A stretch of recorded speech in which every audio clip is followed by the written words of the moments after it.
வெற்றிவேல் முருகனுக்கு கரோர எல்லாம் வல்ல பழனிவரை எம்பெருமான் கருணாச்சலமூர்த்தி கருணாசாரம் ஸ்ரீ ஞான தண்டாபுரம் சாமி கரோரா குருநாதர் அருணா பெருமான் திருடலே சரம் சம்சரம் எம்பெருமான் கருணை முழுதும் பெற்ற குருநாதர் ஸ்ரீ அருணா சுவாமி திருவாயமுதல் திருப்பூண்ட மகா மந்திரத்தில் கௌமாரிகள் வரிசைப்படி பாடல் 802 இறை அத்தனையோ என துவங்கும் திருதைப்பதி தளத்து திருப்பூருக்கான பாராயணமும் பொருளுக்கும் பழனியாண்டவன் திருவடிக்கு சமர்ப்பணம் முருகாச்சலம். இந்த பதி கோவில் 10 அப்படின்னு வழங்கப்பெறுகிறது. பேரளம் ரயில்வே ஸ்டேஷனுக்கு தென்மேற்கில் சுமார் 3 மைல் தொலைவில் உள்ள அற்புதமான தலம். திருஞான சம்பந்த சுவாமியுடைய பாடல் பாடப்பெற்ற மிக அற்புதமான தலம் இந்த தலம். இந்த தலத்தில் பாடப்பட்ட திருப்புகழ் தான் இந்த இறை அத்தனையோ என துவங்கும் இந்த முதல் பாடல். நம்ம பார்க்கக்கூடிய முதல் பாடல் தனன தனனா தனதான என்ற சந்தகுளிப்பியுடைய பாடல். இந்த பாடல் முருகா இட்டு உண்டு வாழ்ந்து உனை வழிபட்டு மலமாயை நீங்கி உய்ய அருள்வாய் என்று எம்பெருமாண்டு வேண்டிக் கொள்கிற பாடல். மலமர பாடப்பெற்ற பாடல். இறை அத்தனையோ அதுதானும் இலகிட்டு உணல் ஏய் தற்காலம் அறையில் பெரிதா மலமாயை அலையப்படுமாறு இனியாமோ மறையத்தனை மாசிறை சாலை வழி உய்த்து உயர்வான் ஒரு தேவர் சிறையை தவிரா விடும்பேலா திலதைப்பதிவாள் பெருமாடு. சின்ன பாடல், ஆனால் கருத்துக்கள் செறிவு மிக்க அற்புதமான பாடல்.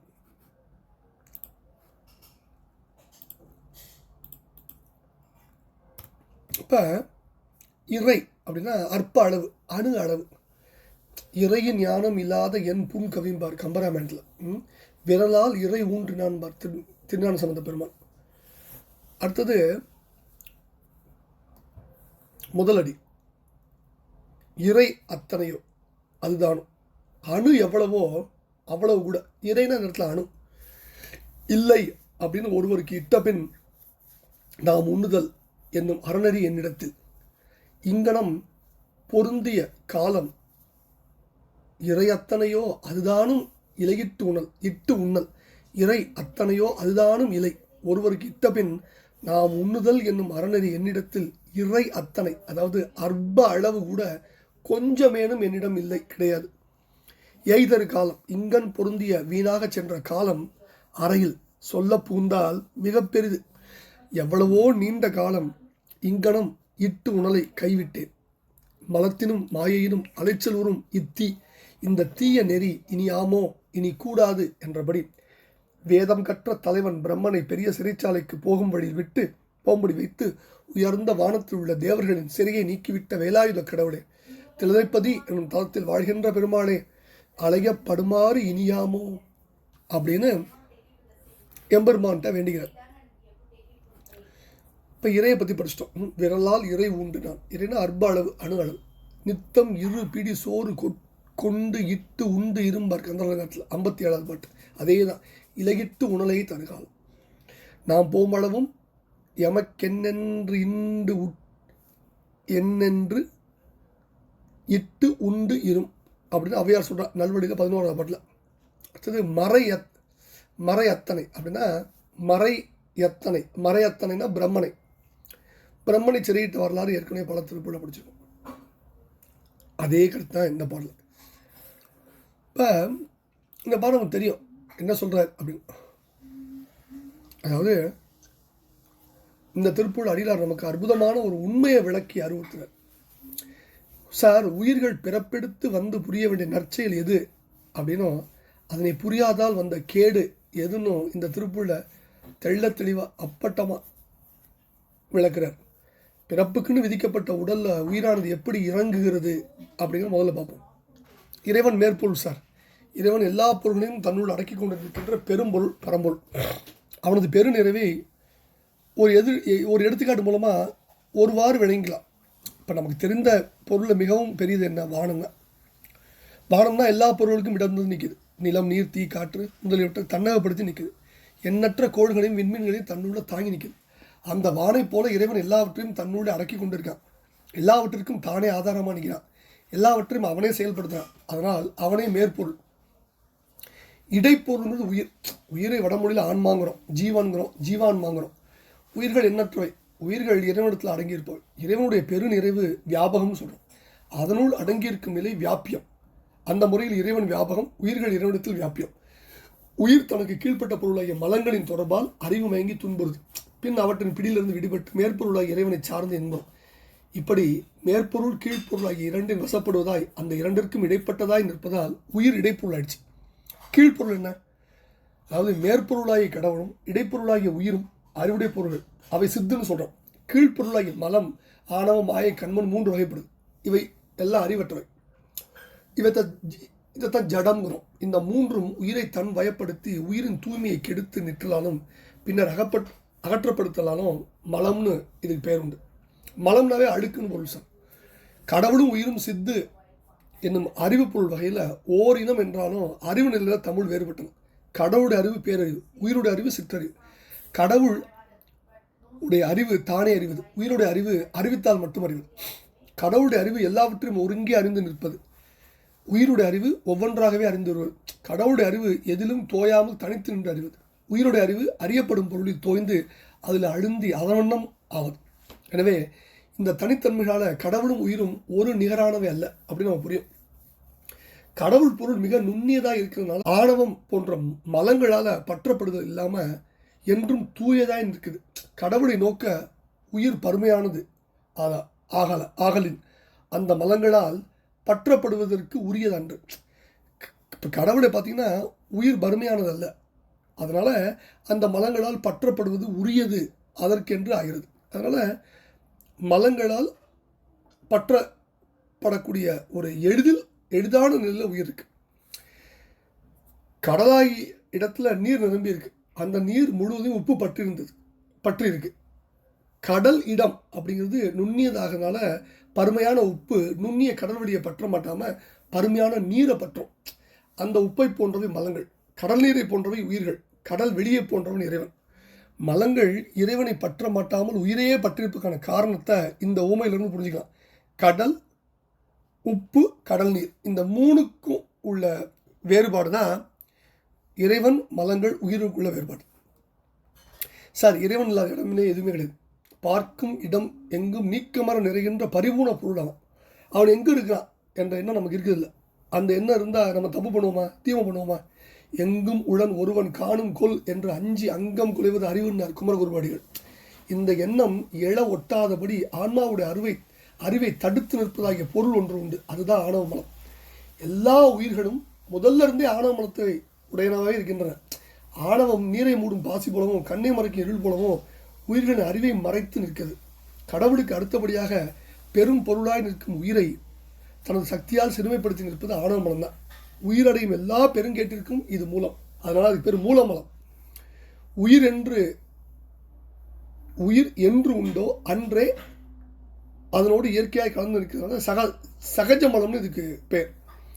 கண்ணை மறைக்கும் புறையிருள் போல இது அறிவை மயக்கும் அகையிருள். அது பற்றி தான் இருள் மலம்னு அதுக்கு பேர். மலம்னு சொன்னாலும் இது ஆணவ மலத்தை தான் குறிக்கும். ஆணவ மலமாகிய இருளை நீக்கும் விளக்கு போன்றது தான் மாயை. மாயையே உயிருக்கு உடம்பாகவும் உடம்பில் உள்ள கருவிலாகவும் அமைகிறது. ஆணவருடைய சிறிது நீக்கி அறிவை விளக்குது. மாயையின் சேர்க்கையானது ஆணவத்தின் சக்தி சிறிது மடங்கிய போது ஆன்மா நுண்ணறிவை பெறாது பருமையான அறிவையே பெறும். அகநோக்கி இல்லாமல் புறநோக்கிய உடையதாகும். அதாவது உள்நோக்கி தன்னையும் தன்னுள்ள இருக்கும் தலைவனாகிய இறைவனையும் உணர மாட்டாமல் புறத்தே உள்ள உலகப் பொருளையை நோக்கி நிற்கும். இந்த நிலையில் ஆணவ மலம் திரிபு உணர்வை தரும். திரிபு உணர்வு எனினும் விபரீத அறிவு எனினும் மயக்க உணர்வு அப்படின்னு சொன்னாலும் எல்லாம் ஒன்று தான். இந்த திரிபு உணர்வால் ஆன்மா தன்னையே எல்லாவற்றிற்கும் வினை முதலாக கருதி நானும் முனைத்து எழுது. அந்த முனைப்போடு செய்யும் செயல் தான் வினை அல்லது கர்மம். மாயை உடம்பாயும் உலகப் பொருளாயும் நின்று உயிரை கவர்ந்து மயக்குது. கண்மம் ஜடமாகி அந்த உலகப் பொருளை உயிரோடு கூட்டி இன்பத் துன்பங்களை தந்து மயக்குது. ஆணவம் யான் எனது என்ற பற்றை உண்டாக்கி உலக நிகழ்ச்சியில் ஈடுபடுத்தி மயக்குது. இப்படி இவை 3ம் உயிரறிவை உலகத்தோடு பிணிக்கின்றன. இது பற்றி தான் இவை பாசம் அல்லது கட்டு அப்படின்னு தலைன்னு கூறப்படுகின்றன. இந்த 3க்குள்ள ஆணவம் என்பது உயிருக்கு பகையாகிய கட்டு. மாயையும் கண்மமும் அப்படி இல்லை. அவிழ்க்க முடியாத ஒரு கட்டை எப்படி அவிழ்ப்பதற்கு ஒரு வழி உண்டு. அதனோடு வேறு சில கட்டுகளை போட்டு இருக்குன்னா அந்த முதல் கட்டு நெகிழ்ந்துடும், தானே வந்துடும். அது மாதிரி உயிரை பிணித்துள்ள ஆணவ மலமாகிய வலிய கட்டை நெகிழ்விப்பதற்காக இறைவன் மாயை கண்மங்கள் என்னும் வேறு 2 கட்டுகளை உயிரோடு சேர்ப்பிக்கிறான். எனவே ஆணவம் உயிருக்கு முற்கட்டும், மாயை கண்மங்கள் பிற்கட்டுமாக இருக்கு. உலகிலுள்ள ஜடப்பொருள்கள் அனைத்தும் அழிந்து போகும் இயல்பை கொண்டதுதான். மாயிலிருந்தே உலகத்தில் உள்ள ஜடப்பொருள் அனைத்தும் தோற்றுவிக்கப்பட்டது. ஜடத்திலிருந்து ஜடம்தான் தோணும். ஜடப்பொருளுக்கு தானே இங்கு மாற்றம் இல்லை. உயிருக்கு அறியாமை செய்யும் ஒரு பொருள் தானே சென்று எதையும் பற்ற முடியாது. எனவே இறைவன் தன்னுடைய பெருங்கருணையால் உயிர்களுக்கு உடம்பை படைச்சாடுகிறான். உயிர்கள் ஓரறிவு முதல் 6 அறிவு உடையனவாய் படைக்கப்பட்டிருக்கின்றன. இதைத்தான் கந்தர்களின் அன்பால குமரகுருபர் ரொம்ப பிரமாதமாக விளக்குறார். ஏகத்து உருவும் அருவும் உரு அருவும் ஆகி பருவ வடிவம் பலவாய் இருள் மனத்துள் மோகமுறும் பல்லுயிர்க்கு முத்தி அளித்தற்கு மலபாக முறவே கடைக்கன் பாலித்து தேகமுற தந்த அரு உருவம் சார்ந்த விந்து மோகினிமான் வெந்த முறவை பிணிப்பித்து மந்திர முதல் 6 அத்து வாவும் அண்டத்து ஆர்ந்த அத்து வாக்களும் முற்கூற தகம் சிமிழ்ப்பில் கூட்டுவித்து மாறுவெறும் ஈர் தோற்றத்துள் எழுபிறப்பில் யோனி என்பான் ஆரவந்த 400,000 தீர்வறிய கண்மத்துக்கு ஈடாய் கரங்கும் ஜகடமும் போல் ஜென்மித்து உடல திரோதித்து அப்படிங்கிறார். இனி உயிரானது புரியவன் நற்செயல் என்னன்னா, எந்த உயிர்க்கும் நன்மையே புரிந்து பயன்கருதாது வாழ்ந்து இருவினைகளை அறுத்து கொண்டு இறைவன் திருவடி இணையை அடைந்து என்பதுதான். இதை தான் புரிஞ்சுக்கணும். இதை அடிகளார் இந்த பாடல் தெளிவாக சொல்றார். இட்டு உணல் எய்தரு காலம் அதுதானும் இறை எத்தனையோ இல்லை. இறைனா சிறிது, அற்ப அளவு, அணு அளவு. உண்ணல் என்று சொல் தான் உணர்ந்து இடைக்குறி வந்தது. எய்தெல்லாம் பொருந்தது. இல்லைங்கிற சொல் இலைன்னு இடைக்குறி வந்தது. உயிரை எடுத்து வந்த உடம்பு சிரித்தா உயிர் உணர்வானது சிலிக்கும். உடம்பு சிலிக்க நல்ல உணவு வேணும். உயிர் சிலிக்க நல் உணர்வு வேணும். நல்ல உணவு உண்டா நல் உணர்வு மிகும். உடம்பு அடிந்த பின்னர் இன்னொரு உடம்புல புகுதாமல் உயிரானது உயிர் பெறும். அல்லாத உணவை உட்கொண்டா அல்லாத உணர்வுகளை மிகுந்து பொல்லாத வினையை உடம்பு அடிந்த பின்னும் மீண்டும் மீண்டும் பிறப்படுத்த அல்லல் வரும். உடம்பு சிலிக்கணும்னா நல்ல உணவு வேணும் அப்படின்னு பார்த்தோம். அப்போ உடம்பில் அமைந்துள்ள கருவிகளுக்கு தேவையான சக்தி கிடைக்காத போது அவை வட்டம் வரும். அதனால தான் பசி உணர்வு தோன்றும். அந்த வேளையில் உணவு கொள்ளணும். இந்த பசி உணர்வு அப்படிங்கிறது என்றும் தீராத ஒன்று. எனவே வயிற்றுக்கு உணவிட்டு கொண்டே இருத்தல் ஒரு அவசியமான விஷயமா. உடம்பார் அழியில் உயிரார் அழிவர் திடம்பட மெய்ஞானம் சேரவும் மாட்டார். உடம்பை வளர்க்கும் உபாயம் அறிந்தே உடம்பை வளர்த்தேன் உயிர் வளர்த்தேன் திருமந்திரத்தில் திருமூலர். இப்போ உடம்பு அழிஞ்சால் அதை பெற்றுள்ள உயிரும் அழிந்தது போல செயலென்று இருக்கும். ஆகவே உடம்பு அழிந்த பின் அந்த உடம்பை துணை கொண்டு இயங்கிய உயிர் தவமாகிய துணையை பெறவும் பின் அதனால் இறை உணர்வு அடையவும் இயலாத போயிடும். இது பற்றி தான் உடம்பை நிலைபெறுவிக்கும் வழியை அறிந்து அந்த வழியில் அதனை நிலைபெறுவித்த யான் உயிரை நலம்பெற செய்தவனே ஆயினேன்னு திருமூலர் சொல்றார் திருமந்தத்தில். உணவு அப்படிங்கிற மருந்து இல்லாமல் பசி எனும் பிணியை போய்கொள்ள முடியாது. பசி என்னும் தீப்பிணினார் வள்ளுவர். பசிப்பிணியால் வருந்தும் உயிரானது ஒரு நாளும் உணவு கிடைக்காம பொறுத்திருக்கிறது. உணவு மிகுதியாக கிடைத்த காலத்தில் 2 நாளைக்கு வேண்டிய உணவு எடுத்துக்கொள்ள முடியாது. அதனால தான் அவ்வை சொன்னா இடும்பை கூர் அப்படின்னு சொன்னா, ஒரு நாளும் இடும்பை கூர் என் வயிறே உன்னோடு வாழ்ந்தாருன்னா, ஒரு நாளும் நீ தரியாய் உன் என்று சொல்லி 2 நாளைக்கு ஈந்தாலும் ஏலாய் திருவாழா உன்னோடு உறுதி பெறுது எனினும் இவ்வுடம்பே நின்னோடு வாழ்ந்தாருதுன்னா. காரணம் பசி வந்துட்டு 10 பறந்து போயிடும். பசியால் உடம்போட உயிரும் வாடும். மானம் குலம் கல்வி வன்மை அறிவுடைமை தானம் தவம் முயற்சி தாளாண்மை தேனின் கசிவந்த சொல்லியர் மேல் காமுறுதல் 10 பசி வந்துட்டு பறந்து போகும்னார். அதனால் பசியை பொறுத்து அவ்வளோ எழுதும் இல்லை.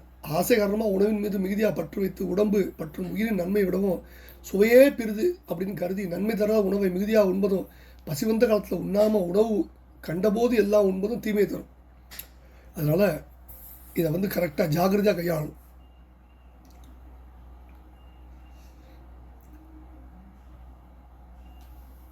அதனால் தனக்கு உள்ளதை பிறருக்கு இந்து சார் நமக்கு பசிக்கிற மாதிரி எல்லாருக்கும் பசிக்கும். நம்மளால் நம்ம பசிக்கான உணவை நம் இறைவனர்வால் நாம் பெற்றுக்கொள்ள முடிகிறது. நமக்கு இறைவன் அந்த ஆற்றலை கொடுத்துருக்கான். அந்த ஆற்றல் சில பேருக்கு இல்லை. அப்போ அவங்களுக்கு தனக்குள்ளதை பிறருக்கு மீந்து அதன் பின் தான் உண்பவனை பசி எனும் தீ அப்படிங்கிறது அணுகாதுங்கிறார்.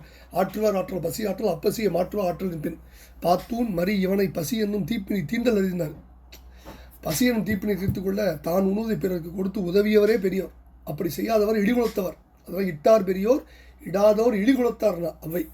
எனவே பொருளை கொண்டு அருளை தேடணும். நிறைய கொடுத்து உதவுவது அமையாது என்றாலும் ஒரு சிறிதாவது கொடுத்து உதவும். எனவே தான் யாவர்க்குமாம் உண்ணும் போது ஒரு கைப்பிடினார் திருமூலர். அறையில் பெரிதா மலமாய அறையப்படுமாறு நியாமம். மலம் என்பது மலமாகிய ஆணவ மலம்.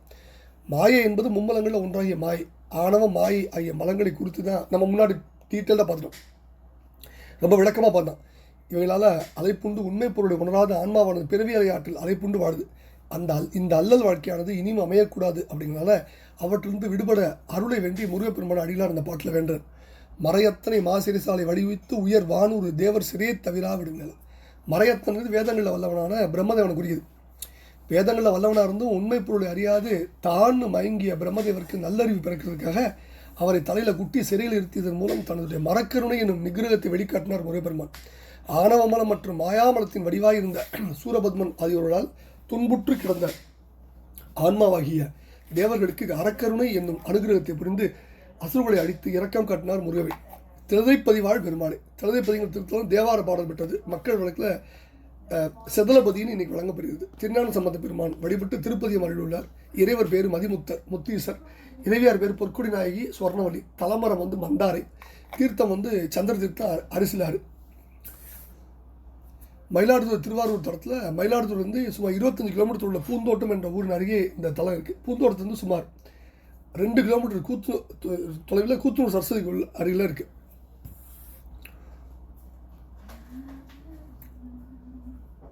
இந்த அற்புதமான தலத்தில் உள்ள இறைவனை பார்த்து கேட்குறார். முருகா, இட்டு உண்டு வாழ்ந்து உன்னை வழிபட்டு மலமாயை நீங்கி உய்ய அருள்வாய் என்று வேண்டிக் கொள்கிற பாடலை பழனியாண்டன் திருவள்ளி சமர்ப்பிப்போம். திருப்பதி அமர் பெருமான் திருவள்ளி சமர்ப்பிப்போம். முருகாச்சரணம். குருநாதர் அருணா பெருமான் திருடரே சரணம் சந்தர். முருகாச்சரணம்.